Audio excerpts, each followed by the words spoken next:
Are you someone who values positive conversations and relationships that leave you and the other person feeling good about yourselves? Or are you a person that's always looking for ways to communicate your thoughts, ideas, and feelings the way you see and feel them? What if I told you a book written almost 100 years ago could completely change how you communicate, not just in English, but in any language? This book is full of simple, practical advice about how to speak, listen, and connect with others. Today, I'll share some of the most important tips with you.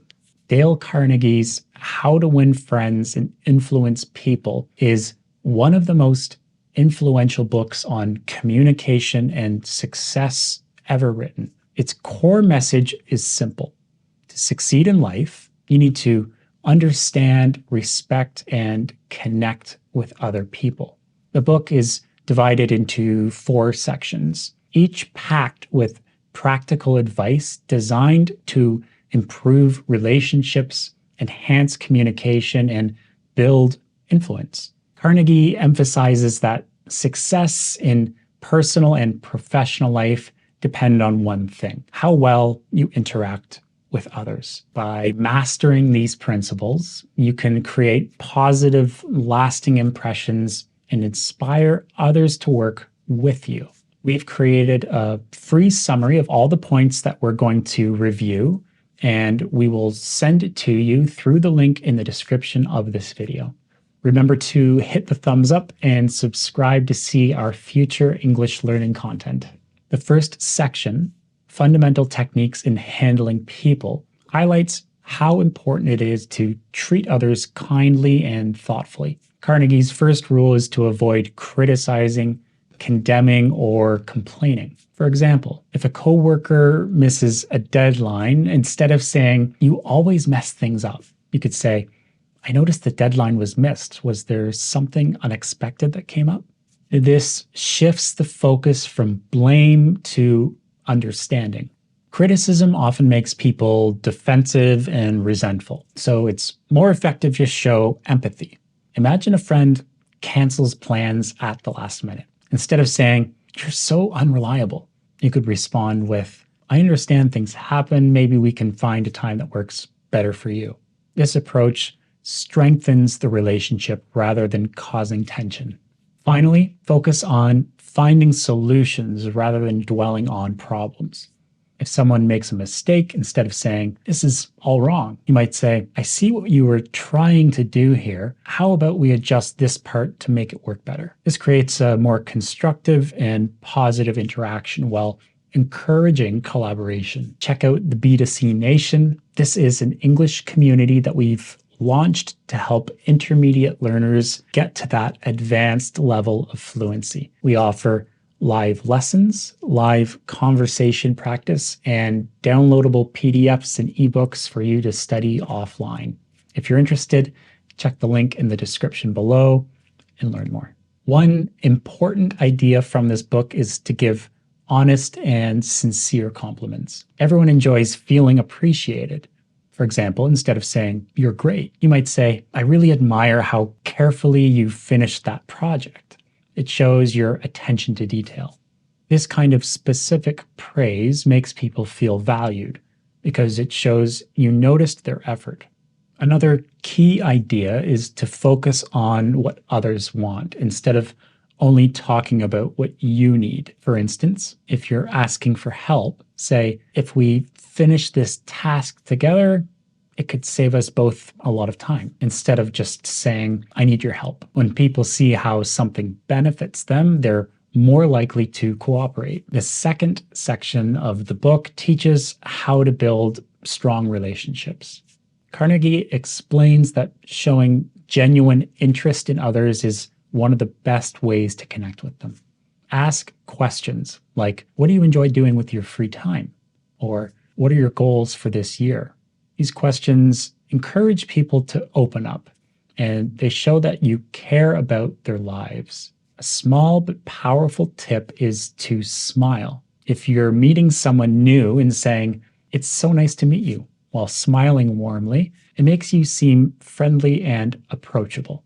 Remembering names is also very important. If someone tells you their name is Sarah, try saying, "It's great to meet you, Sarah," to help remember it and make her feel special.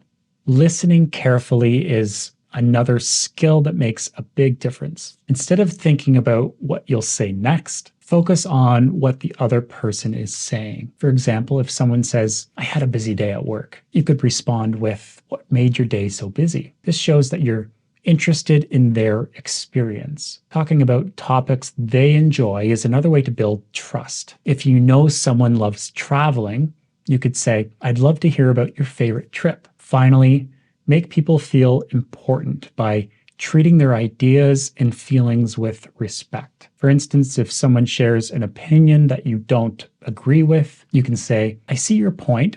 That's an interesting way of thinking about it," instead of dismissing it. The third part of the book is about influencing others without causing arguments. Carnegie suggests avoiding arguments altogether. For example, if someone disagrees with you, instead of saying, "You're wrong," you could say, "That's an interesting perspective. Can you tell me more about why you think that?" This keeps the conversation calm and respectful. If you realize you've made a mistake, admit it quickly. You might say, "You're right. I didn't handle that well. I'll do better next time." Apologizing shows humility and earns respect. Carnegie also advises starting conversations in a friendly way. For instance, instead of saying, "We need to fix this problem," you could say, "I really appreciate your effort on this. Could we brainstorm together to find a solution?" Another helpful tip is to get people to agree with you early in the conversation. For example, if you're discussing a project, you could say, "We both want to be successful, right?"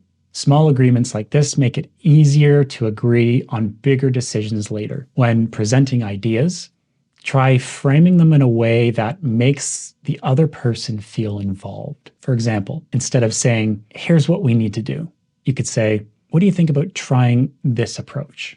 The final section of the book is about being a good leader and giving feedback in a positive way. Carnegie suggests starting with praise. For example, if someone made a mistake, you might say, "You've done a great job on most of this. There's one small area where we could improve." This makes the person more open to feedback. And pointing out mistakes, do it gently. Instead of saying, "You're wrong," you could say, "Have you thought about trying it this way?" Admitting your own mistakes first can also help. For example, you could say, "I've made similar mistakes before, so I understand how easy it is to overlook this." Carnegie also advises asking questions instead of giving direct orders. For example, instead of saying, "Do this now," you could ask, "What do you think the best next step is?" This encourages collaboration. When someone makes progress, even if it's small,